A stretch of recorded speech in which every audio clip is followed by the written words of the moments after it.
బంధం లేకుండా ఉండటమే మోక్షం అంటే. ఇప్పుడు మనకి మోక్షం వచ్చిందా రాలేదా? ఏం వచ్చినట్టే కనబడుతుంది.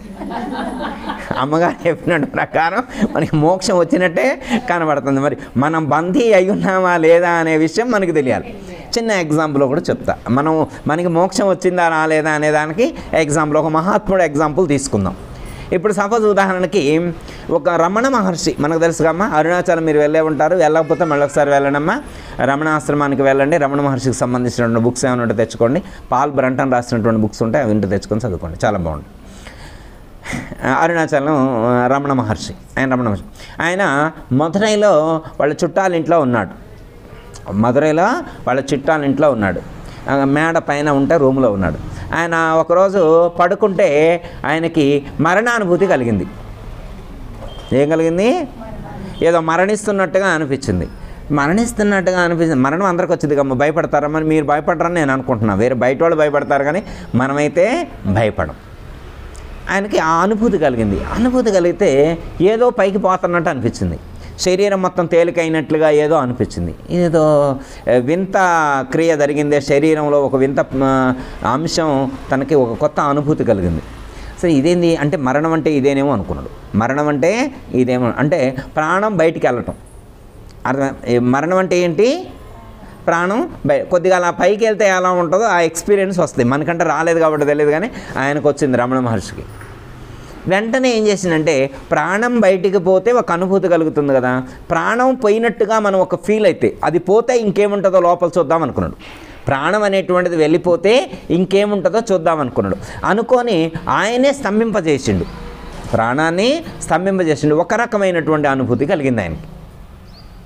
ఏం కలిగిందంటే, దైవానికి సంబంధించినటువంటి ఒక చిన్న ఎక్స్పీరియన్స్, ఒక చిన్న అనుభవం అనేటువంటిది, తానెవరు అనేటువంటి భావన కొంచెం స్ఫురించింది. ఆయన అనుకున్నాడు, తాను ఆ సాధన చేయడానికి ఏవేవైతే ఇబ్బందికరంగా ఉన్నాయో వాటన్నిటిని గుర్తించింది. ఇప్పుడు ఆయన ఇంట్లో కూర్చొని మంత్రం చదువుకుంటా అంటే వాళ్ళ నాన్న ఒప్పుకుంటాడా? వాళ్ళ అమ్మ ఒప్పుకుంటాడా? వాళ్ళ అమ్మ ఒప్పుకోదు. వాళ్ళ సిస్టర్ ఒప్పుకుంటుందా? లేదా వాళ్ళ బ్రదర్ ఒప్పుకుంటాడా?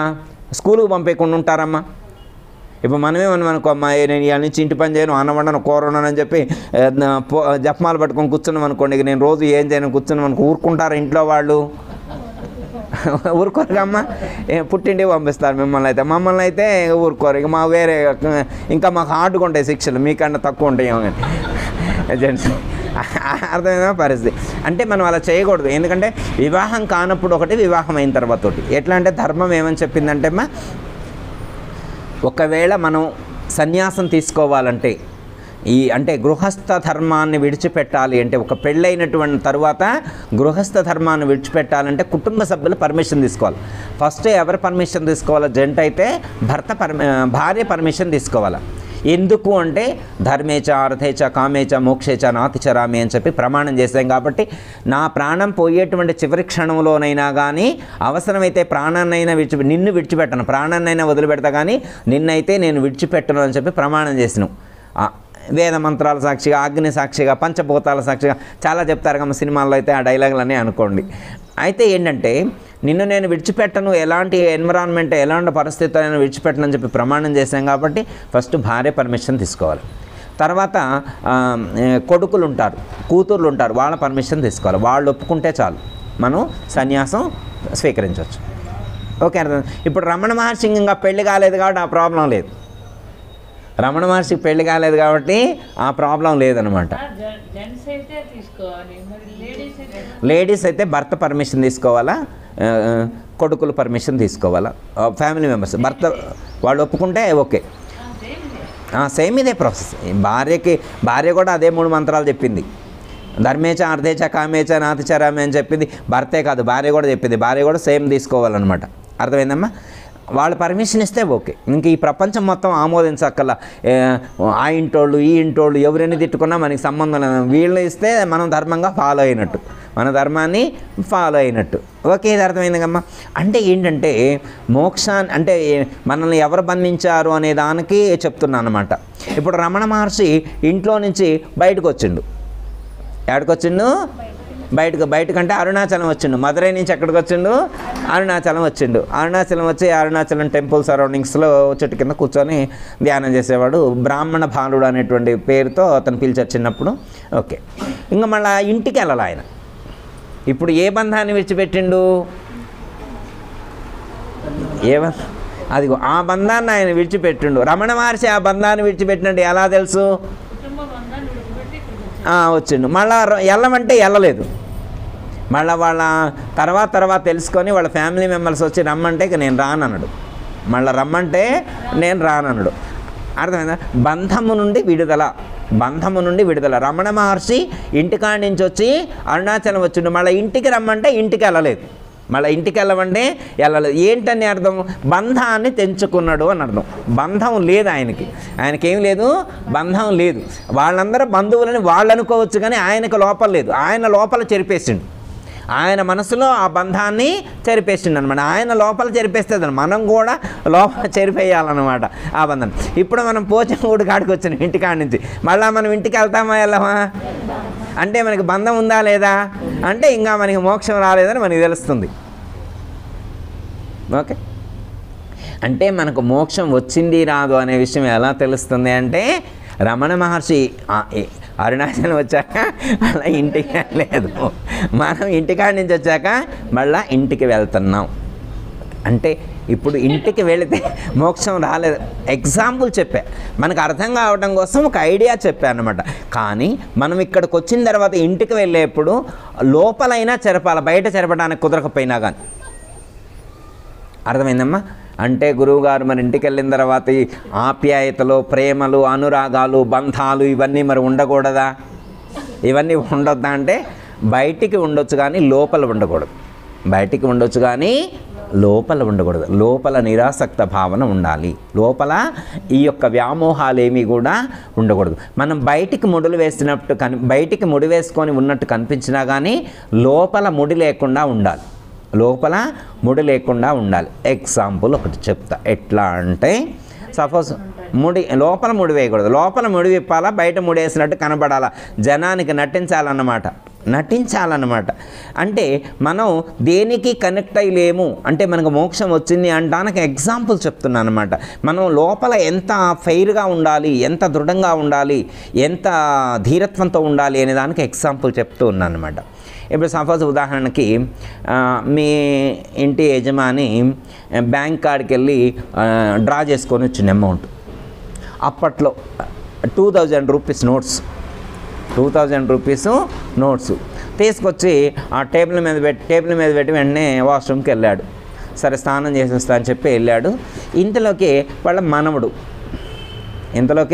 వాళ్ళ మనవడు సరే కొడుకు అయితే ఎట్లుండేదో బిడ్డ కొడుకు అనమాట వచ్చిండు. ఆ టేబుల్ మీద కట్ట చూడంలోనే మంచి కొత్తగా అనిపించింది. పిల్లగాడు ఎప్పుడు అంటే చూడలేదు, చేసి ఒక్కొక్కటి చించుతున్నాడు.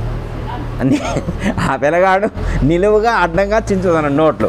చించి అక్కడ కుప్ప పడేసిండు. అంతలోకి వాళ్ళ ఇంటి ఆవిడ గారు వచ్చింది, చూసేసరికి వాడు అప్పటికే 12 నోట్లు చించేసిండు. 12 నోట్లు ఇలా చించేసిండు. ఇప్పుడు ఆయన స్నానం చేసి వచ్చిండు. స్నానం చేసి వచ్చాక ఆయన అంత ప్రశాంతంగా ఉంటాడా? అసలే ఉదయం ఎప్పుడో వెళ్ళిండు, బ్యాంకులో క్యూ ఎక్కువ ఉంది, కొంచెం లేట్ అయింది, ఆకలి అవుతుంది, షుగర్ డౌన్ అయ్యేటువంటి పరిస్థితి. ఇప్పుడు ఎంత కోపంతో ఉంటాడు ఆయన? నిప్పు తొక్కిన కోతి వెళ్ళిన ఒక నిమిషమైనా నిలవడన్నా అంటాం కదా, అలా అంత టెంప్ట్ అవుతారు. అసలు మీకు ఆ మాత్రం జాగ్రత్త లేదు. టేబుల్ మీద పెట్టిపోతే ఒకడు కూడా ఆ టేబుల్ మీద ఎవరు పెట్టమన్నారు? బీరువాలో పెట్టవచ్చు కదా, పిల్లగాడికి మనవడికి అంతకుండా పెట్టచ్చు కదా. టేబుల్ మీద ఏదో ట్యాబ్లెట్ పెట్టెళ్ళి మనవడు వచ్చి ట్యాబ్లెట్లు మింగిండు, వాడికి హాస్పిటల్కి తీసుకుపోయిండు. ట్యాబ్లెట్ పిల్లగాడికి అందుబాటులో పెట్టడం మన తప్ప వాడి తప్ప? పిల్లగాడు తీసుకున్నాడని వాడిని అంటాం. అనవసరంగా మీరు పిల్లగాడికి అందుబాటులో పెట్టారు, నేను ఇక్కడ పెడితే మాత్రం మీరు తీయొద్దా అంటాడు ఆయన. మరి ఆయన ఏం చేస్తున్నట్టు అంటే వీళ్ళు అంటే చులకన కాబట్టి అనేస్తారు అనమాట. పురుష అహంకారం అంటారనమాట.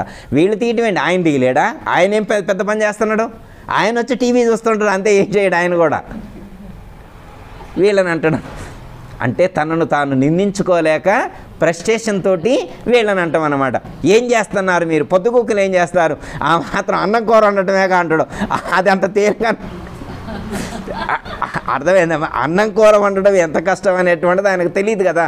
ఎంత ఎంత శ్రద్ధతో వండితే అంత రుచిగా ఉంటుంది అనే విషయం ఆయనకేం తెలుసు? ఒక్కసారి వండితే తెలుస్తుంది. అర్థమైందమ్మా? ఇలాంటి సిచ్యువేషన్ క్రియేట్ అయింది. పిల్లవాడు నోట్లన్నీ చించక్కడ పడేసిండు. 12 నోట్లు 24,000. భక్తుడు ఎలా స్పందిస్తాడు, ఒక సామాన్యుడు ఎలా స్పందిస్తాడు, ఒక బంధ విముక్తుడైనటువంటి ఒక జ్ఞాని ఎలా స్పందిస్తాడు అనేటువంటిది ఆ సిచ్యువేషన్లో వాళ్ళ యొక్క ప్రవర్తన మీద ఆధారపడి ఉంటుంది. అర్థమైందమ్మా? ఏమీ తెలియనటువంటి ఒక సామాన్యుడు ఎక్కువగా స్పందిస్తాడు. మైండ్ చాలా డిస్టర్బ్ అవుద్ది అనమాట. ఆ పూట వాళ్ళు అన్నం కూడా సరిగా తినరు. ఆ పూటే కాదు, ఆ రోజే వాళ్ళు అరుచుకుంటారనమాట. ఇల్లు మొత్తం కూడా ఒక యుద్ధ వాతావరణం ఏర్పడుతుంది. తెల్లారెప్పుడో వాళ్ళు మళ్ళీ మనుషులై తినేది. వాళ్ళ మనసులు కూడా మంచిగా ఉండవు అన్నమాట. మనుషులు మంచిగా ఉండరు, మనసులు కూడా కక్కలా వికలమై ఉంటాయి అన్నమాట. అదే ఒక భక్తుడు అలా ఉండడమ్మా. ఒక భక్తుడు చాలా ప్లజెంట్గా స్వీకరిస్తాడు. కొంచెం ఏమన్నా డిస్టర్బ్ అయితే, కొంచెం డిస్టర్బ్ అయినా కానీ ఇదంతా రాముడి దయ, ఇదంతా కృష్ణుని దయ, ఇదంతా అమ్మవారి దయ. అర్థమైందా? ఇది మనం కావాలనుకుంటే జరిగింది కాదు, ఇది కూడా మన మంచికే, ఇది కూడా మన మంచికే అని చెప్పి ఒక భక్తుడు స్పందిస్తాడు. ఒక భక్తుడు స్పందిస్తాడు. జ్ఞాని ఆ మాత్రం కూడా స్పందించడు. జ్ఞాని ఆ మాత్రం కూడా స్పందించడు. అర్థమైందా? ఎందుకు? అసలు వాళ్ళకున్నటువంటి 100 కోట్లను లోపలే కట్ చేసిండు. వాళ్ళకున్నటువంటి 100 కోట్ల ఆస్తి కూడా తన వెంట రాదు, దాన్ని లోపలే కట్ చేసేసిండు అనమాట. 100 కోట్లనే కట్ చేసినోడికి 24,000 ఒక లెక్క. కించిత్తు కూడా దానికి ప్రాధాన్యత ఇవ్వలేదు ఆయన. ఏమండి గురువుగారు, ఇలా జీవించడం లోకంలో సహజమేనా, ఇలా జీవించడం సరైనటువంటిదే అని చెప్పి మనకు అనిపిస్తుంది. ఇది సామాన్యుడికి చెప్పేటువంటి మాట కాదు, ఒక భక్తుడికి చెప్పేది కాదు, ఒక జ్ఞానికి, ఒక యోగికి మాత్రమే చెప్పబడేటువంటిది. ఇది అందరినీ అలా జీవించమని చెప్పేటువంటిది కాదు. అందరినీ అలా జీవించమని చెప్పేటువంటిది కాదమ్మా. అందరికీ ఇది అర్థమయ్యేటువంటిది కూడా కాదు. ఎంతో జ్ఞానం ఉన్నటువంటి వాళ్ళకు మాత్రమే అర్థమవుతుంది. ఎంతో జ్ఞానం ఉన్నటువంటి వాళ్ళకు మాత్రమే అర్థమవుతుంది. ఇప్పుడు తను స్పందించలేదన్నమాట. అది మోక్షాన్ని పొందినట్టు గుర్తేంటంటే స్పందించలేదు. దానికే కాదు, దేనికి స్పందించడు. సపోజ్ ఉదాహరణకి మనల్ని ఎవరైనా నిందించారనుకోండి, మనం వదిలేస్తామా? ఎవరైనా ఒక నిందారోపణ చేశారనుకోండి, వదిలేస్తామా? ముందు ప్రూఫ్స్ సేకరించుతాం. ఆడియో ఉందా, తిట్టినట్టు నీ దగ్గర ఆడియో ఉందా, వీడియో ఉందా, లేకపోతే ఇమేజ్లు ఏమైనా ఉన్నాయా, నోరు కదిలిచ్చినట్టు కానీ, లిప్ మూమెంట్ పెట్టైనా కానీ ట్రేస్ అవుట్ చేద్దామని మనం ఆధారాల కోసం వెతుకుతాం. మనం ఆధారాల కోసం, ఎందుకంటే మళ్ళీ మనం రీకౌంటర్ ఇవ్వటానికి, రివెంజ్ తీర్చుకోవడం కోసం మనం ప్రయత్నం చేస్తాం. కానీ యోగి అలా ఆలోచించరు. ఈ రీతి స్థితి కలిగిన నేరుపుషాలు ఇతర జనుల నిందాస్తుతులను తారేకి చేయరన్నాడు. వారులు మరి చేసరేని వలదాని అనుడు చెవియొగ్గి కావలనని వినడు. వారు మీవారు వీరు మావారని కొంచెం సారెక్కు వీధిలో పోరాడేవారిని వలదాని అనుడు చెవియొగ్గి కావలనని వినడు. ఈ రీతి స్థితి కలిగిన నేరుపుషాలు ఇతర జనుల నిందాస్తుతులను తారేకి చేయడన్నాడు. వారులు మరి చేసరేని వలదాని అనడు చెవియొగ్గి కావలనని వినడు. అర్థమైందమ్మా? అంటే ఒక ఈ రీతి స్థితి అంటే ఇక్కడ మనకు పరమాత్మ చెప్పినటువంటి ఏ జ్ఞానం అయితే ఉన్నదో ఈ జ్ఞానాన్ని పొందినటువంటి వాడు, ఈ రీతి స్థితి కలిగిన ఇలాంటి లక్షణాలు కలిగి ఉన్నటువంటి లక్షణయుతుడు ఎవరైతే ఉంటాడో అతడు ఒకళ్ళని నిందించడు, ఒకళ్ళని స్తుతించడు. పోనీ అతన్ని ఎవరైనా నిందించినా కానీ స్తుతించినా కానీ స్పందించడు. అర్థమైందమ్మా? నేను మంచివాడిని ప్రూవ్ చేసుకోవాలని కూడా అనుకోడు. వాళ్ళందరూ నన్ను ఇలా నిందిస్తున్నారు కాబట్టి నేను మంచివాడిని ప్రూవ్ చేసుకోవాలని కూడా ప్రయత్నం చేయడు. అతనికి అవసరం లేదు. ఎందుకంటే తనను గూర్చి అతను తప్పుగా అర్థం చేసుకున్నాడు. మారాల్సింది ఎవరు? అతడు, నేను కాదు. అతను ఎప్పుడు మారితే అప్పుడే అతనికి తెలుస్తుంది నాకు అవసరం లేదు, మారాల్సింది నేను కాదు, అవతల వాడు మారాలి. వాడు పొరపాటుగా అర్థం చేసుకున్నాడు కాబట్టి వాడు మారాలి తప్ప నేను మారాల్సిన అవసరం లేదనుకుంటాడు. కీర్తి ప్రతిష్టల కోసం కూడా ఆరాటపడడు. ఇది చాలా ముఖ్యమైనదమ్మా. మనకి ఆధ్యాత్మిక మార్గంలో ఈ మధ్య కాలంలో ఎక్కువ పెరుగుతుందన్నమాట. అర్థమైందమ్మా? మహాత్ములు ఎప్పుడు కూడా ఎవరో గౌరవించాలని చెప్పి కోరుకోరు, ఎవరో పొగడాలని చెప్పి, ఎవరో కీర్తించాలని చెప్పి కోరుకోరు. చాలామంది పడిపోయేది అక్కడే.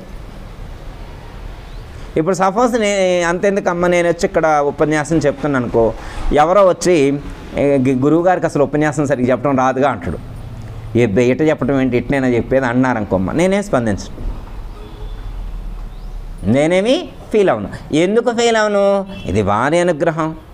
ఈ మాట ఎవరికి అవసరమో వారు పలికిస్తున్నారు, అది వారికి సంబంధించినటువంటిది. పలికెడది భాగవతమట, పలికించడి వాడు రామభద్రుండట, నే పలికిన భవహరమగునట, పలికెద వేరుండు కాదా పలుకుగనేలా. ఎవరి కోసం పలుకుతున్నా నేను? ఆ స్వామి కోసం పలుకుతున్నా. పలికించేవాడు ఎవరు? ఆయనే పలికిస్తున్నాడు. పలికించేవాడు ఆయనే, పలికేవాడు ఆయనే. ఇది ఓన్లీ ఒక ఇన్స్ట్రుమెంటు. అర్థమైందా? ఇన్స్ట్రుమెంట్కి ఏం బాధ్యత ఉంటుంది? పలికేవాడిలో ఉంటుంది. మా పలికేవాడు ఎవరి కోసం పలుకుతున్నాడో వాడికి అర్థమైతే చాలు, మిగతా అందరితో పని ఏముంది? ఆయన లక్ష్యం వేరు. అర్థమైందమ్మా? అట్లా అంటే కీర్తి ప్రతిష్టల యందు మనం స్పందించకూడదు. ఇప్పుడు సపోజ్ ఉదాహరణ, మనం ఒక ఇంట్లో లలిత పారాయణం చేయడానికి రమ్మన్నారు అనుకోమ్మ, కొంచెం ఆ రోజు జలుబు చేసింది. ఓ నేను ఎంతో బాగా చదువుతారనుకున్నగా, ఏం బాగా చదువుతారనుకున్నగా, ఓ ఇంతేనా చదివేది వీళ్ళు? అసలు బయటకు కూడా వినపడలా. నేను ఎంతో చెప్తే మా పెన్నాన్ని చెబితే నేను అనుకున్నా బాగా చదువుతారు అనుకున్నా. హెచ్ఎన్ కాలనీ వాళ్ళు బాగా చదువుతారంటే విన్నా. ఓ తేడా వచ్చిన తర్వాత చదవలా, ముక్కులతో చదువుతున్నారు వాళ్ళు. ఒత్తులు కూడా గట్టికి పలికి కూడా పలకలేదు, గట్టికి కూడా ఒత్తి పలకలేదు వాళ్ళు. మరి ఏందో మరి వాళ్ళు మళ్ళీ ఎప్పటి నుంచో ఎక్స్పీరియన్స్ అంట, 25 ఏళ్ళ ఎక్స్పీరియన్స్ అంటున్నారు. ఇంతేనా చదివి అని అన్నారు అనుకోమ్మ, మనం ఎలా స్పందించాలా? నన్ను అంత మాట అంటవా? వచ్చే ఈసారి వాళ్ళ ఎదురింట్లోనే మా భక్తులు ఉన్నారు, వాళ్ళ ఇంట్లో మైకి పెట్టి చదివి వినిపిస్తా. వాడినాలి, మళ్ళీ వాడినాలి. వాడికి జ్ఞానోదయం కలిగించాలని నువ్వెందుకు అనుకోవటం? అర్థమైందమ్మా? మనం వెళ్ళిన ఇంటోడికి అర్హత లేదు కాబట్టి అమ్మవారు పలికించలా అని మనం అలా సరిపెట్టుకోవాలి. వాడంత యోగ్యుడు కాదు కాబట్టి వాడింట్లో మన అమ్మవారు సరిగా మనతోటి పలికించలేదని మనం స్పందించి ఊరుకోవాలి. అంతా అమ్మవారి దయ అనుకోవాలి తప్ప వాడికేదో జ్ఞానోదయం కలిగించాలని చెప్పి జ్ఞాని ఎప్పుడూ ఆరాటపడడు. ఎవడో నిందించాడని టెంప్ట్ అవడు, ఎవరో కీర్తించాలని చెప్పి ఆరాటపడు. వాడి కోసం కాదు కదా. ఇప్పుడు మనం ఇక్కడికి వచ్చి భగవద్గీత చదువుకునేది ఎవరిని ఉద్ధరించడం కోసం, ఎవరు మెచ్చుకోవడం కోసం? మనల్ని మనం ఉద్ధరించుకోవడం కోసం వచ్చాను తప్ప ఎవరి కోసమో మనం ఇక్కడికి రాలేదు. భగవద్గీతలో 6వ అధ్యాయంలో ఒక మాట చెప్తాను, ఉద్ధరేద్ ఆత్మనాత్మానం ఆత్మానం అవసాదయేత్. ఉద్ధరేద్ ఆత్మనాత్మానం ఆత్మానం అవసాదయేత్ అంటే ఏంటి అర్థం? ఎవరిని వారే ఉద్ధరింప చేసుకోవాలి తప్ప ఇది మన కోసం మనం చేసుకునేటువంటి ప్రయత్నం తప్ప ఎవరో మెచ్చుకోవడం కోసం చేసేటువంటిది కాదు. ఇప్పుడు మనం చేసేది ఎవరి కోసం? మనల్ని మనం ఉద్ధరింపజేసుకోవడం కోసం చేస్తున్నాం తప్ప ఇది ఎవరినో ఉద్ధరించడం కోసం చేసేటువంటిది కాదు. ఒక క్లారిటీ వచ్చింది. బంధం అంటే ఏంటి, మోక్షం అంటే ఏంటి అర్థమైంది. అంటే బంధం నుండి విడుదల అంటే అర్థమైంది కమ్మా. మోక్షం అంటే మళ్ళీ ఎప్పుడైనా ఫండమెంటల్ ఇదేనమాట. ఇక్కడ కాదు, ప్రపంచం మొత్తంలో. అర్థమైందమ్మా? ఏ మహాత్ముడు చెప్పినా కానీ ఇదే నిర్వచనం. అర్థమైంది. శంకరాచార్య వారు ఇట్లా చెప్పారా గురువు గారు, రామానుజాచార్య వారు ఇలా చెప్పారా, మధ్వాచార్యులు ఎలా చెప్పారా, ఇలా చెప్పి మనం ప్రశ్నించుకోవాల్సినటువంటి అవసరం లేదు. ఏ పండిట్ అయినా కానీ దీనికి ఇలాగే నిర్వచనం చెప్పాలి. మోక్షము అంటే బంధము నుండి విడుదల. మనం ఎక్కడెక్కడైతే బంధీ అయ్యి ఉన్నాం, ఇప్పుడు మనం చేయాల్సింది ఏంటి? సిజర్ తీసుకోవాలా, సూది తీసుకోకూడదు. మీకు వాట్సాప్లో మీరు చూసే ఉంటారు, కలిపే వాటిని సూది తీసుకుంటాడు. సూది తీసుకున్నటువంటి వాడు అన్నీ కలుపుతాడనమాట. 2 క్లాతులు విడిపోతే కలిపి కొడతాడు. సిజర్ తీసుకున్నటువంటి వాడు కట్ చేసుకుంటూ పోతాడు. ఇప్పుడు మనం మోక్షాన్ని పొందాలంటే ఏం చేయాలా? కత్తెర వినియోగించాలి. ఏం వినియోగించాలా? కత్తెర వించితే వినియోగిస్తేనైతే కత్తి తీసుకోవచ్చు. భగవద్గీతలో అయితే శ్రీకృష్ణ పరమాత్మ అయితే అసంగ శస్త్రేణ దృఢైన చిత్వ అన్నారు. నాన్ అటాచ్మెంట్ అనేటువంటి ఇన్స్ట్రుమెంట్ తీసుకోవన్నారు. బంధాలన్నింటినీ ఖండించుకోవాలి. ఇప్పుడు మనం దేనికోసం కత్తెర వాడాలా? మనం ఎక్కడెక్కడైతే బందీ ఉన్నామో వాటిని కట్ చేసుకుంటూ పోవాలి. గురువుగారు ఒక పాట పాడేవారు అనమాట. కొయ్యరా బంధము కొయ్యరా, కొయ్యరా బంధము కొయ్యరా, మాయదేకము లేనిదనుచు, మాయదేకము లేనిదనుచు, కొయ్యరా బంధము కొయ్యరా, కొయ్యరా బంధము నీవు కోర్క వీడ బాసుగురుని, కొయ్యరా బంధము నీవు కోర్క వీడ బాసుగురుని, అయ్యవారి కరుణనుంది అంబరాతీతూ నిగూడి, కొయ్యరా బంధము కొయ్యరా, మాయదేకము లేనిదనుచు, మాయదేకము లేనిదనుచు, కొయ్యరా బంధము కొయ్యరా. అర్థమైందమ్మా? ఎందుకంటే బంధాన్ని కొయ్యాలి అంటే చిన్న చిన్న అని కట్ చేయాల్సిన అవసరం లేదని అన్నారు. ఎట్లా అంటే ఇక్కడ ఒక కొయ్య బాతారు. అర్థమైందమ్మా? కొయ్య బాతి ఇటు నుంచి ఒక తాడు తీసుకొచ్చి, అటు నుంచి ఒక తాడు, ఇటు నుంచి ఒక తాడు, ఇన్ని తాళ్ళు తీసుకొచ్చి ఆ కొయ్యకే ముడేస్తారు. మిగతా తాళ్ళన్నీ తీసుకొచ్చి దేనికి ముడేశారు? ఒక కొయ్యకు ముడేశారు. ఇప్పుడు ఆ కొయ్యను తీసేస్తే సరిపోయింది, ఒక్కొక్క తాడు తెంచాల్సిన అవసరం లేదు నువ్వు. ఇప్పుడు మన గురువుగారు చెప్పేటువంటిది ఏంటంటే, ఓరు నాయన ఆ తాళ్ళన్నీ ఏడకు రావడం నీకెందుకురా, ఈ కొయ్య ఒక్కటి తీసే సరిపోయింది, కొయ్య ఒక్కటి తీసేస్తే సరిపోయింది. అలాగే మనకున్నటువంటి బంధాలన్నీ కూడా దేనికి కట్టేసామంటే శరీరం అనేటువంటి కొయ్యకు కట్టేసాం. దేనికి కట్టేసాము? శరీరం అనే కొయ్యకు కట్టేసాం. శరీరం అనేటువంటి ఈ ఒక్క భ్రాంతిని విడిచిపెడితే, దేహ భ్రాంతిని విడిచిపెడితే మోక్షం వచ్చినట్టే నీకు. సింపుల్ ప్రాసెస్ చెప్పారనమాట. అది ఎట్లా గురువుగారు దేహభావాన్ని విడిచిపెడితే మోక్షం ఎట్ట వచ్చింది అని అంటే, నీకు దేహం ఉంటేనే తల్లిదండ్రులు ఉంటారు, నీకు దేహం ఉంటేనే అక్కజెల్లెలు ఉంటారు, నీకు దేహం ఉంటేనే అన్నదమ్ములు ఉంటారు, నీకు దేహం ఉంటేనే భార్యాభర్తలు ఉంటారు, నీకు దేహం ఉంటేనే కొడుకులు ఉంటారు, నీకు దేహం ఉంటేనే కోడళ్ళు ఉంటారు, నీకు దేహం ఉంటేనే కూతురు ఉంటుంది, అల్లుడు ఉంటాడు, మనవరాలు ఉంటుంది, మనవడు ఉంటాడు, నీకు దేహం ఉంటేనే ఇల్లు ఉంటుంది, నీకు దేహం ఉంటేనే ప్లాట్ ఉంటుంది, నీకు దేహం ఉంటేనే కారు ఉంటుంది, దేహం ఉంటేనే నగలు పెట్టుకుంటాం. దేహం లేకపోతే, దేహం పోయిందనుకోమ్మా, వీళ్ళందరూ ఎవరున్నారు మనకి? ఈ రిలేషన్స్ అన్నీ కూడా దేహంతో ముడిపడి ఉన్నాయి. కాబట్టి ఒక్క దేహాన్ని కట్ చేసుకుంటే సరిపోయిద్దని చెప్పి మనకు ఈ మహాత్ములు సూచించడం అనేటువంటిది జరిగింది. మోక్షాన్ని పొందాలి అంటే దేహ బంధాన్ని ఒక్కటి తుంచుకుంటే సరిపోతుంది. దేహం మీద ఉన్నటువంటి వ్యామోహాన్ని విడిచిపెట్టగలిగితే చాలు. కానీ మనం విడిచిపెట్టగలుగుతామా? అంటే ఏమంటారు రక్తబంధం గురువు గారు, ఇది ఏమన్నా రక్తబంధం, ఇది రక్తబంధం, ఇది ఊరికిపోయేది ఈ పైపోయేది అనుకుంటున్నారు. ఇది మామూలు రిలేషన్ కాదు, మాది బ్లడ్ రిలేషన్ అండి గురువు గారు. మీకు తెలియదు అనుకుంటా బ్లడ్ రిలేషన్ వచ్చి అంత తేలిగ్గా వదిలిపెట్టేటువంటిది కాదు అంటాం. అయితే అమ్మా ఇది వాస్తవం. ఎందుకు అంటే ఇది ఒక్కరోజుతో అటాచ్మెంట్ అయినటువంటిది కాదనమాట.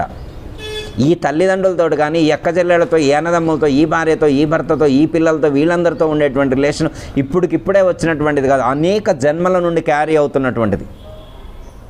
వీళ్ళందరితో ఉండేటువంటి రిలేషను ఇవాళ ఒక్కరోజుతోనే కాదనమాట. సపోజ్ ఉదాహరణకమ్మ ఒకళ్ళు మన ఇంట్లో పక్క రూమ్లో వచ్చి రెంట్కుంటున్నారు, మనం ఉండే ఇంట్లోనే రెంట్కుంటున్నారు. సంవత్సరం అయిందనుకో, సంవత్సరం అయిన తర్వాత వాళ్ళకి బొంబాయి ట్రాన్స్ఫర్ అయింది, వాళ్ళకి బొంబాయి ట్రాన్స్ఫర్ అయ్యి ఆడికి వెళ్తున్నారు.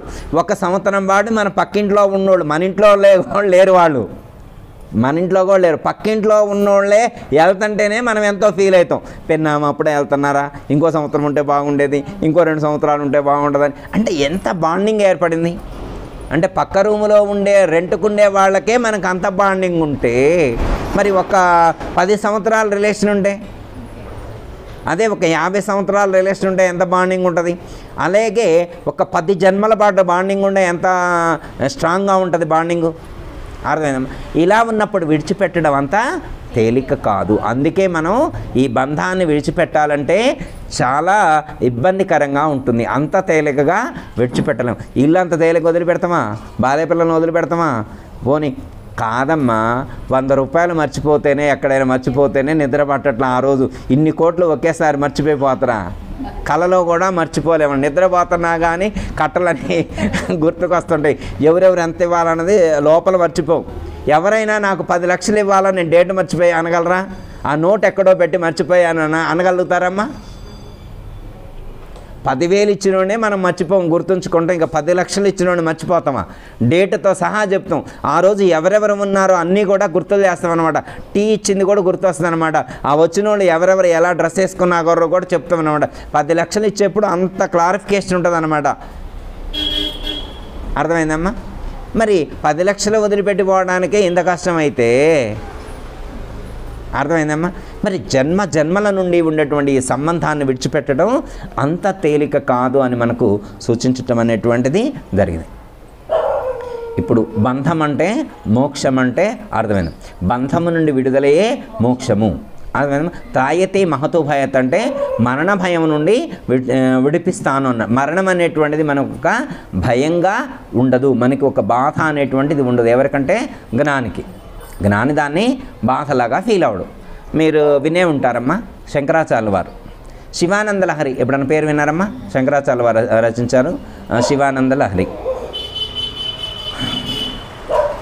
శంకరాచార్యుల వారు ఒకసారి శ్రీశైలం వస్తారు శిష్యులతో సహా.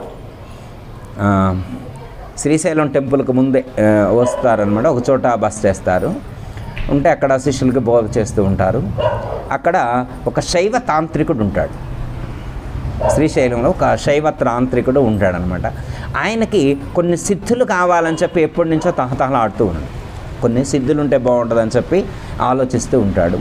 ఎవరో చెప్పారు, ఎవరైనా బ్రహ్మచారిని బలిస్తే సిద్ధులు వస్తాయని చెప్పారు. బ్రహ్మచారి పెళ్ళిగాని వాళ్ళు చాలామంది ఉంటారు, కానీ వాళ్ళు కూడా మంచోళ్ళు ఉండాలి కమ్మా, నిష్ఠ ఆచారం ఉన్నోళ్ళు ఉండాలిగా. శంకరాచార్యులు వారు శ్రీశైలం రావటం ఆయనకు మంచిగా అనిపించింది అన్నాడు. ఒకరోజు శంకరాచార్యులు వారి దగ్గరికి వెళ్ళి కలుస్తాడు శైవ తాంత్రికుడు. కలిసి, అయ్యా మీ సిద్ధాంతం ఏంటంటే బ్రహ్మసత్యం జగన్ విద్య జీవో బ్రహ్మేమ నా పరహ అన్నాడు. ఓ సిద్ధాంతం అర్థమైంది అన్నాడు. అయితే మీకు ఈ జీవన్ముక్తుడు కదా, ఆ స్థితిలో ఉన్నారంటే జీవన్ముక్తుడు అంటే ఏంటి? జీవించి ఉన్నప్పుడే ఇవన్నీ విడిచిపెట్టిన వాడని అర్థం.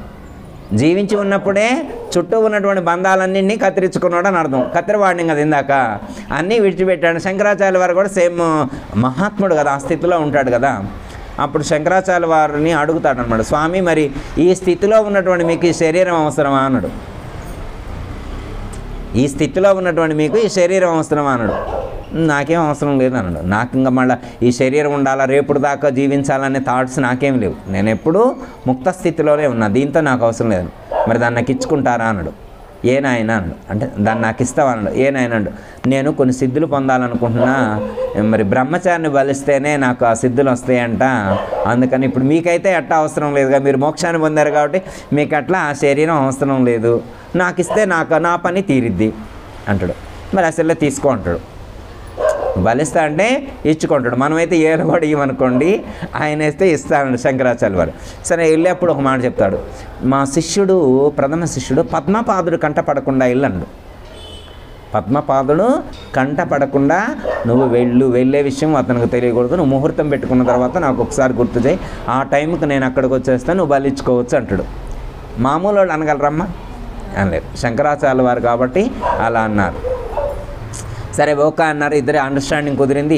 వెళ్తాడు. వెళ్ళిపోయేప్పుడు నేను ఒకరోజు ముహూర్తం ఫిక్స్ చేసుకున్నాను, పలానా రోజు అని ముహూర్తం పెట్టుకుంటాడు. ముహూర్తం పెట్టుకున్న తర్వాత వచ్చి శంకరాచార్యుల వారికి వచ్చి చెప్తాడు, పలానా రోజు పలానా ముహూర్తం పలానా టైంకి మీరు వచ్చేస్తే నేను బలిస్తాను. ఓకే అంటాడు. ఈయన వెళ్ళేప్పుడు ఆయన చూస్తాడు శిష్యుడు. గురువుగారు ఎవరైతే చూడకుండా వెళ్ళాలని ఆయన ఎంత ట్రై చేసినా కానీ అన్ఎక్స్పెక్టెడ్గా పద్మపాదుడు తటస్థ పడతాడు. పద్మపాదుడు చూశాడు, వీడేంటి శైవ తాంత్రికుడు ఇక్కడికి వచ్చాడేంటి, సంథింగ్ రాంగ్, ఏదో పొరపాటు జరుగుతుంది, నాకు తెలియాలి. వెంటనే ఆయన మహాసిద్ధుడు కదా, వెంటనే ఆయన గుర్తించగలుగుతారు కదా, ధ్యానంలో ఆయన వచ్చిన థాట్ ఏంటనేటువంటిది ఐడెంటిఫై చేస్తాడు. ఫలానా రోజు ఇంకా ఆ క్షణం నుంచి పద్మపాదుడు గురువు గారిని వదిలిపెట్టి ఒక్క క్షణం కూడా లేడు. వాడేదో కుట్ర పని ఉంటాడు, ఆ కుట్రను ట్రేస్ అవుట్ చేయాలని చెప్పి ఈయన గురువు గారిని విడిచిపెట్టి ఒక్క క్షణం కూడా లేడు. ఆ క్షణం రానే వస్తుందన్నమాట. ఆ రోజు వస్తుంది. శంకరాచార్యుల వారు చెప్పినట్టుగా వెళ్తూ ఉంటాడు. పద్మపాదుడు శంకరాచార్యుల వారికి తెలియకుండానే ఆయన గమనిస్తూ వెళ్తూ ఉంటాడు, ఎక్కడికి వెళ్తాడు ఏంటి అనేటువంటి. ఇప్పుడు మీరు అక్కడ శ్రీశైలం వెళ్తే పంచదార పాలధార అని ఉంటుంది. పంచదార పాలధార అని ఉంటుంది కమ్మా, అక్కడే అన్నమాట ఇది జరిగినటువంటి సిచ్యువేషన్ అనమాట. అప్పుడు శంకరాచార్యుల వారు వెళ్ళిన తర్వాత ఆయన బలి ఇవ్వడానికి ఏర్పాటు చేసుకుంటాడు. అప్పుడు పద్మపాదుడు వెంటనే గుర్తించి నరసింహస్వామిని ఉపాసన చేస్తాడు. నృసింహస్వామిని ఉపాసన చేస్తే నృసింహస్వామి వచ్చి ఆ యొక్క శైవ తాంత్రికుడిని ఖండనం చేస్తాడు అనమాట, చంపేస్తాడు. అర్థమైందా?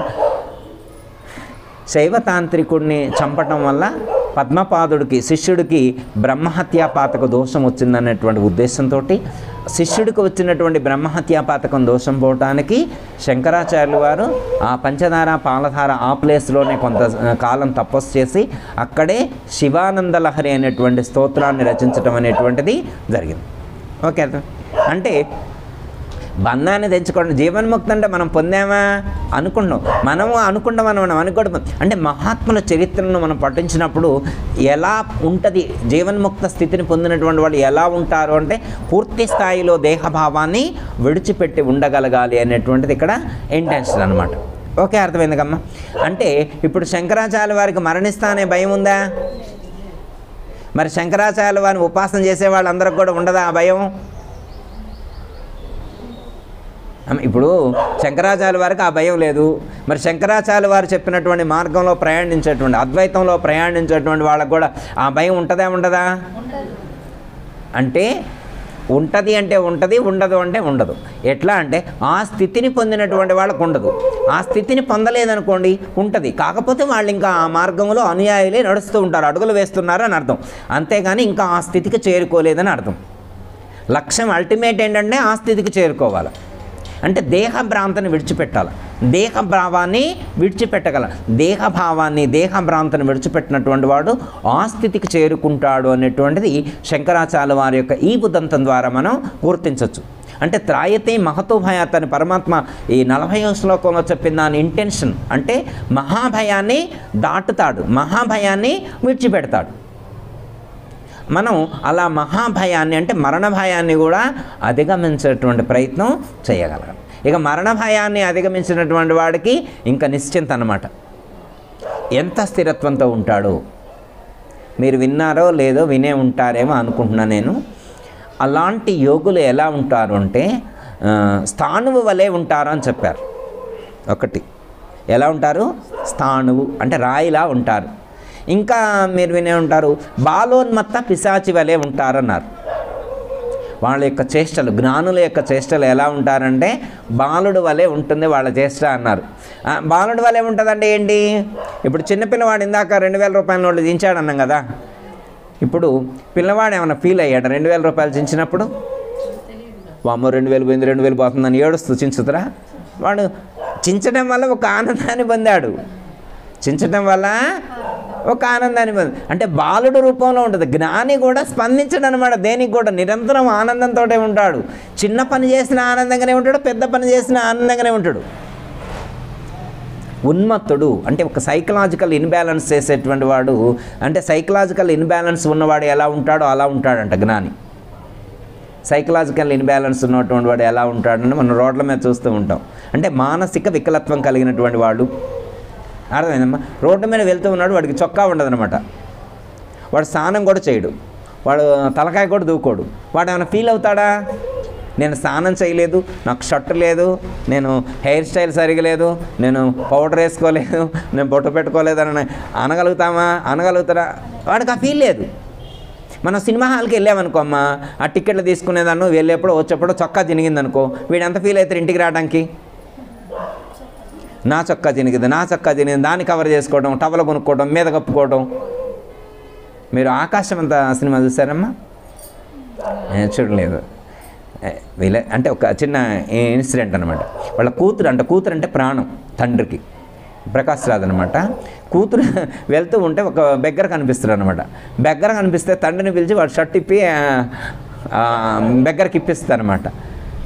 ఆయన ఫీల్ అవుతాడు అనమాట ఇంటికి రావడానికి. ఆ అమ్మాయి హ్యాపీగా ఉంటుంది, వాడు వేసుకున్నాడు హ్యాపీగానే ఉంటాడు. ఈయన ఎప్పుడు చొక్కా లేకుండా ఇంటికి రాలేగా, నడు రోడ్డు మీదనే చొక్కా లేకుండా రావాలంటే ఒక గిల్టీ ఫీలింగ్ అనమాట. మనం ఇంట్లో ఆ బజార్లో అంటే ఇంట్లో నుంచి మొత్తం ముందరగా రాగలుగుతాం షర్ట్ లేకుండా, కానీ షాపూర్లో నుంచో లేదా కేపీహెచ్బి నుంచో షర్ట్ లేకుండా రావాలంటే మనం రాగలమా? కానీ కూలి పని చేసేవాళ్ళు కానీ హార్డ్ వర్క్ చేసేవాళ్ళు చాలామంది అసలు షర్ట్ వేసుకోకుండానే పనికి వెళ్తారు. వాళ్ళు ఏమైనా ఫీల్ అవుతున్నారా? వాళ్ళు ఫీల్ అవుతారు. మనం ఫీల్ అవుతున్నామా లేదా? వాడు ప్రొఫెషన్ లాగా ఫీల్ అవుతాడు. బన్నీని వేసుకొని వెళ్ళడం వాడికి ప్రొఫెషన్ లాగా ఉంటుంది. మనం పాత షర్ట్ వేసుకుంటేనే ఎవరైనా చుట్టమో ఫ్రెండ్ కలిస్తే అయ్యో ఈ చొక్కా వేసుకొని వీడు వస్తారని తెలిస్తే ఇస్త్రీ షర్ట్ వేసుకునేవాడిని అని ఫీల్ అవుతున్నాను అనమాట. అంటే బంధం, దేహ బంధం అర్థం. అంటే విడిచిపెట్టడం అంత కష్టంగా ఉంటుంది. అర్థమైనా?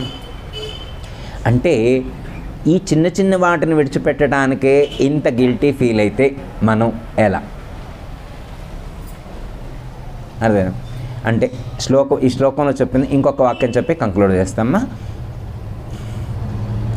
ప్రత్యవాయో స్వల్పమప్యస్య ధర్మస్య, ఈ ఒక్క పదానికి చెప్తే ఈ శ్లోకం క్లోజ్ అవుతుంది. నెక్స్ట్ వీక్ ఇంకో శ్లోకం తీసుకోవచ్చు. స్వల్పమప్యస్య ధర్మస్య అంటే, స్వల్పమప్యస్య అంటే స్వల్పమైనటువంటి ధర్మాన్ని ఆచరిస్తే, ధర్మాన్ని నువ్వు గంటలు రోజులు సంవత్సరాల తరబడి నువ్వు ధర్మాన్ని సాధన చేయక్కర్లేదు. స్వల్పమప్యస్య, కించిత్తు కొంచెం చేస్తే చాలు అపారమైనటువంటి ఫలితాన్ని నేను నీకు అనుగ్రహిస్తాను అని చెప్తున్నారు. స్వల్పమప్యస్య ధర్మస్య కించిత్తు, ఎలాంటిదని మహాభయం నుండి నిన్ను రక్షిస్తాను అని చెప్పారు. అంటే ఎగ్జాంపుల్ ఏంటంటే చిన్న పని చేస్తే చాలు గొప్ప ఫలితాన్ని నేను అనుగ్రహిస్తాను అని చెప్పారు. దీనికి ఎట్లా అంటే ఇప్పుడు పెద్ద మహారణ్యం ఉందనుకో, పెద్ద మహా అరణ్యాన్ని తగలబెట్టడానికి చిన్న నిప్పు చాలు. చిన్న నిప్పు రవ్వచం అంత పెద్ద మహా అరణ్యాన్ని దగ్ధము చేసినట్లుగా. అంటే గంభీరమైనటువంటి చీకటి లేదా గాఢమైన చీకటి అనే పదం వాడతాం. గాఢమైనటువంటి చీకటిని చిన్న దీపంతో పోగొట్టవచ్చు. చిన్న దీపం వెలిగించి గాఢమైనటువంటి చీకటిని ఎలా దూరం చేయొచ్చు, అలాగే చిన్న ధర్మ సాధనతో మనకున్నటువంటి అజ్ఞానం అనేటువంటి అంధకారాన్ని దూరం చేసుకోవచ్చు. చీకటి ఎన్ని సంవత్సరాల నుంచి ఉన్నది ప్రధానం కాదు. ఓ గురువుగారు నీకు తెలియదు, ఆ రూములో 10 సంవత్సరాల క్రితం తాళం వేసిన దానికి ఇప్పటి వరకు తీయలేదు. 10 సంవత్సరాల క్రితం నుంచి చీకటి ఉంది. ఆ గదిలో ఎన్ని సంవత్సరాల నుంచి ఉంది? 10 సంవత్సరాల నుంచి చీకటి ఉంటే దీపం వెలిగిస్తే 10 సంవత్సరాల తర్వాత పోయిద్దా? అప్పుడే పోయిద్దా? ఎందుకని మరి 10 సంవత్సరాల నుంచి ఉందిగా చీకటి. 10 సంవత్సరాలు కాదు గురువుగారు, 100 సంవత్సరాలు వేసుకుందాం. 100 సంవత్సరాల నుంచి చీకటి ఉందనుకోమ్మా. 100 సంవత్సరాల నుంచి ఉన్నటువంటి చీకటి దీపం వెలిగించిన తర్వాత ఎన్ని సంవత్సరాలకు పోయిద్ది? ఎందుకని మరి ఉన్నది 100 సంవత్సరాల నుంచి కాదు. మరి 100 సంవత్సరాల నుంచి ఉన్నటువంటి చీకటి పోవడానికి కనీసం సంవత్సరం కూడా పట్టదా? జ్యోతి లేదు కాబట్టి పోలేదు. కానీ జ్యోతి వెలిగించితే వెలిగిస్తూ ఉంటేనే పోతుంది. అది వెలిగించిన తర్వాత కాసేపుడు కాదు, దీపం వెలిగిస్తూ ఉంటేనే చీకటి మొత్తం పడుతుంది. అలాగే మనకు ఈ యొక్క అజ్ఞానం అనేటువంటిది ఎన్ని జన్మల నుండి ఉన్నది ప్రధానం కాదు. అది 2 జన్మల, 10 జన్మల, 100 జన్మల, 1000 జన్మల, 1,00,000 జన్మల, ఎన్ని జన్మల నుండి మనం అజ్ఞానంతో ఉన్నామనేటువంటిది ప్రధానం కాదు. ఎప్పుడు జ్ఞానదీపం లోపల వెలిగిస్తామో అప్పుడే అజ్ఞానం అంతా నశించిపోయింది. అర్థమైందా? అమ్మ గురువు గారు చాన్నాళ్ళ నుంచి ఉందిగా అజ్ఞానం, మరి మోక్షం రావడానికి మనకి ఎన్ని సంవత్సరాలు పట్టిందో ఏంటో అని అనుకోవాల్సిన అవసరం లేదు. చీకటి ఎన్ని నిమిషాల్లో, ఎంత టైంలో పోయిందో, ఫ్రాక్షన్ ఆఫ్ సెకండ్లోనే చీకటి దూరమై వెలుగు ప్రకాశించినట్టుగా మనకు కూడా దీపం వెలిగిస్తే మనం కూడా ఏ దీపం వెలిగియాలా? జ్ఞాన దీపం. దీపం వెలిగే గురువుగారు మేము రోజు ఇంటికాడ దీపం వెలిగిస్తున్నాగా, పోదా చీకటి పోదాను. బయట దీపం వెలిగిస్తే బయట ఉన్న చీకటి పోతుంది. ఇప్పుడు దీపం వెలిగేయాల్సింది ఎక్కడ? లోపల దీపం వెలిగిస్తే లోపల ఉన్న చీకటి పోయింది. మళ్ళీ డౌట్, లోపల దీపం మనం వెలిగియాలా గురువుగారు? మరి అగ్గిపెట్టి ఎప్పుడు తీసుకొని పోవాలి లోపలికి?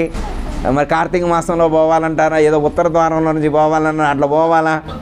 కార్తీక మాసంలో ఉత్తర ద్వారంలో స్ట్రైట్ రూట్ ఉంటుందని అప్పుడు పోయి దీపం వెలిగియొచ్చు అంటగా. మరి మిగతా రోజుల్లో కష్టం అంటగా గురువుగారు. అమ్మ లోపల దీపం వెలిగియాలన్నారు, మరి వెలిగిరాదండి. ఎవరు వద్దన్నారు? అమ్మ వెలిగియొద్దన్న ఎవరన్నా చెప్పారా?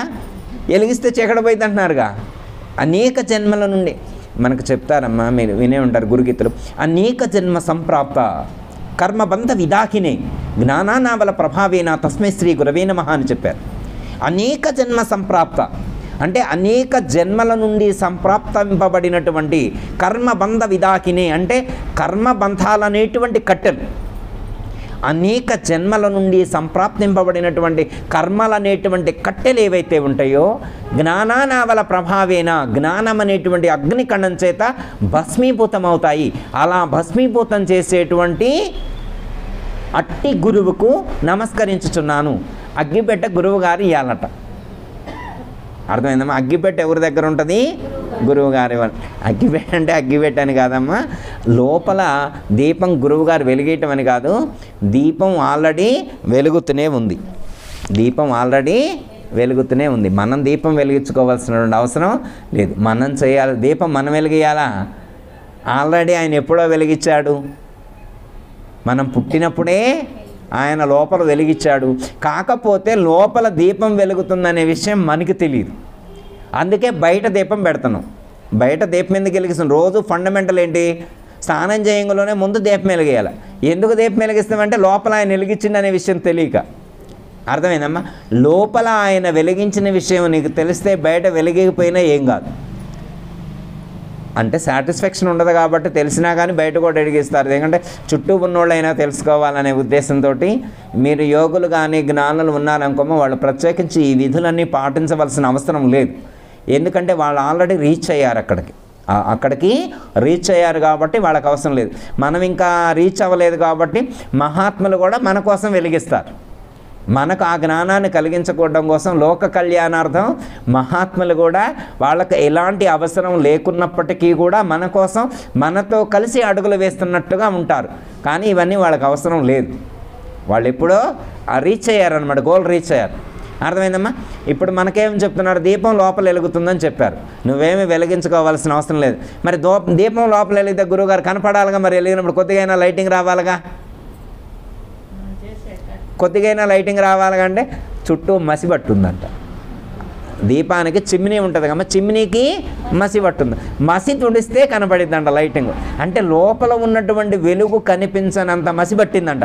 ఎందుకంటే ఇవ్వాల్టది కాదుగా అమ్మ, ఈ జన్మదైతే అనుకోవచ్చు. ఎన్నో జన్మల నుంచి అది క్యారీ అవుతుంది. ఆ దీపం పట్టుకొనే తిరుగుతున్నాం మనం. ఆ దీపం పట్టుకొనే క్యారీ చేస్తున్నాం. మసి పట్టి పట్టి పట్టి పట్టి పట్టి ఉందన్నమాట. కాబట్టి అది పోవట్లేదు అంటారు అమ్మ. పోయినసారి కూడా చెప్పుకున్నాం. వెనకటి రోజుల్లో నీళ్ల కాగులు ఉండేవి అనమాట. వెనకటి రోజుల్లో మనకి అది పొయ్యి మీద వేస్తుంటారు. రోజు దాన్ని తోముతారమ్మ. వాళ్ళ తాతల కాడి నుంచి అదే కాగు వాడతారు. ఇంకా అదే అనమాట తాతల కాడి నుంచి. అందరూ దాంట్లోనే ప్రొద్దుటే లేవంగలోనే పుల్లలు ఉండేవి కాబట్టి మనకి దొడ్లో అంటారు. ఇప్పుడైతే అవుట్ హౌస్లోనే ఏదో అంటారు కమ్మ. ఆ బయట పడేసి ఉంటుంది అనమాట. పొయ్యి ప్రొద్దుటే లేవంగలోనే పాలేరు ఉంటారుగా, వాళ్ళు కట్టెలు పెట్టి నీళ్లు పెట్టి పొయ్యి వెలిగిస్తారు అనమాట. ఇంట్లో ఎక్కువ మంది ఉండేవాళ్ళగా 15 మంది 20 మంది ఉండే 1 by 1 స్నానాలు చేసే. అప్పుడులో హీటర్లు హీటర్లు ఆడున్నాయమ్మా. అదే అనమాట గీజరు వెలుగుతూ ఉంటుంది అనమాట. వాళ్ళు స్నానాలు చేస్తారనమాట. అర్థమైందా? ఆ కాగుకి మసి ఎంత ఉంటుంది? పిల్లగాని పిలిచి లేకపోతే కొత్తగా వచ్చిన కోడల్ని వేపించి దాని మొత్తం ఉన్నటువంటి మసి పోగొడితేనే ఇంట్లో రానిస్తా అన్నదనుకోమ్మా. తన వల్ల అయితే అసలు ఇప్పుడు గిన్నె తోమడమే చేత కాలేదు. ఇప్పుడంతా ఎలక్ట్రిక్ గిన్నెలు వాడుతున్నారనమాట. మసి అంటే పనే లేదు. మసి అంటకుండా ఉండే ఫైర్ సిస్టమ్ ఏమైనా ఉంటే చూసుకుంటున్నారనమాట. తోమటం కూడా కష్టంగానే ఉందన్నమాట. గిన్నె కడగటమే కష్టంగా ఉంది, ఇక తోమే పరిస్థితి ఆడుంది. అలాంటిది దానికి పట్టిన మసి పోవాలంటే ఎంత కష్టపడాలా? అంటే లోపల మన మనస్సులో కూడా అంత ఆ గిన్నెకి ఎంత పట్టిందో అంత పట్టిందంట అని చెప్తున్నారు పెద్దలు, చెప్తున్నారన్నమాట. దాన్ని ఇప్పుడు శుద్ధి చేయటం కోసం చేసే ప్రక్రియలే ఈ సాధనలు. మనం చేసే సాధనలు చిత్తశుద్ధి కోసం. మనం చేసే సాధనలన్నీ దేనికోసం? చిత్తశుద్ధి కోసం. యోగ చిత్తవృత్తి నిరోధ అంటారు పతంజలి మహర్షి స్టార్టింగ్లో. యోగ చిత్తవృత్తి నిరోధ అంటే యోగము అనేటువంటిది చిత్తంలో ఉన్నటువంటి వృత్తులను నిరోధించడం కోసం. అంటే మోక్షం అని దైవం అని అక్కడ కూడా చెప్పలా. చిత్తవృత్తులు ఎవరికైతే నిరోధం అవుతాయో వాళ్ళకు ఆ జ్ఞానం ప్రకటితమవుద్దని చెప్పారు. అలాగే మనకు లోపల ఉన్నటువంటి మనసు నిర్మలమైతే ఆ లోపల ఉన్నటువంటి ఆ వెలుగు బయటికి ప్రకటితమవుతుంది. మనం ఏం చేసుకోవాలా? క్లీనింగ్ సెక్షన్ పెట్టుకోవాలా. మనసును రుద్దేటువంటి ప్రయత్నం చేయాలి. మనసే మీ రూపమాయేను సద్గురుదేవ, మనసే మీ రూపమాయేను. మనసే మీ రూపుదాల్చి మలినమూలే నీదాయే. మనసే మీ రూపుదాల్చి మలినమూలే నీదాయే. అనిలము విడువక నేను మనము నా వేడి కొలువ. మనసే మీ రూపమాయేను. సద్గురుదేవ మనసే మీ రూపమాయేను. అంటే గురుభక్తులు గురువు అని పెడతారు, రామభక్తులు రాముడు, కృష్ణుడు అంటే మనోకి జతువత్ అన్నారు. మనసు కరిగించిన లక్క లాంటిది అన్నారు. ఆ కరిగించిన లక్క లాంటి మనసులో అంటే కరిగించిన లక్క ఏ ఆకారంలో ఏ మూసలో పోస్తే ఆ ఆకారాన్ని ధరించుద్ది. అలాగే మనసును కూడా మనం ఎటువైపు టర్న్ చేస్తే అటువైపు అది మల్లుతుంది. మనం దానికి ఎలాంటి ట్రైనింగ్ ఇచ్చామనేటువంటి దాని మీదనే ఆధారపడుతుంది. మనసుని కోతితో పోల్చారు. ఎందుకో తెలుసమ్మా, కోతికి చాలా అవలక్షణాలు ఉంటాయి. మనం చూస్తూ ఉంటేనే మనం చూస్తే ఎన్ని వికారాలు కనపడతాయి కోతిలో. అలాంటి వికారయుక్తమైనటువంటి కోతినే ఒక సర్కస్ వాడు పట్టకొచ్చి ట్రైనింగ్ ఇచ్చి కూర్చుంటుంది, నిల్చుంటుంది, అటు దూకంటే అటు దూకుద్ది, ఇటు దూకంటే ఇటు దూకుద్ది. అంటే కోతిని ఎందుకు ఎగ్జాంపుల్ చెప్తాం, ఒక సర్కస్ వాడు అన్ని అవలక్షణాలు ఉన్నటువంటి కోతినే కంట్రోల్ పెట్టి ఎట్లా అంటే అట్లా చేస్తున్నాడు, ఏదంటే అది చేస్తున్నాడు. మరి అలాంటిది నువ్వు నీ కోతి లాంటి మనసును నువ్వు కంట్రోల్లో పెట్టుకోలేవా? అర్థమైందమ్మా? సాధన అంతా చెప్పింది దేవుడి కోసం కాదు. సాధన అంతా చెప్పింది మనసుని కంట్రోల్లో పెట్టుకోవడం కోసం, మనసుని నిగ్రహించడం కోసం, ఇంద్రియాలను నిగ్రహించడం కోసం. ఇంద్రియ మనో నిగ్రహం కలిగిందనుకోమ్మా, అతను ఏ ఊరు వెళ్ళక్కల, ఎక్కడుంటే అక్కడ ఆ స్థితిలోనే ఉంటాడు. ఓకే, అంటే మనసుని నిర్మలమనర్చుకుంటే చాలు, అప్పుడు లోపల వెలిగేటువంటి దీపాన్ని చూడగలుగుతాడు. అర్థమైందమ్మా? లోపల ఉన్నటువంటి దీపం యొక్క కాంతి బహిర్గతం అవుతుంది అప్పుడు అని చెప్పారు. మామూలుగా కూడా దర్శిస్తే కూడా అర్థమవుతుంది. మనకి మంత్రపుష్పంలో కూడా చెప్తారు, నీళ్ళతో ఏదో మధ్యస్థం విద్యుల్లేకైన భాస్వరాన్ని ఈ వార్షికవత్తన్ విపీతాభాస్వతి అనుపమన్నారు.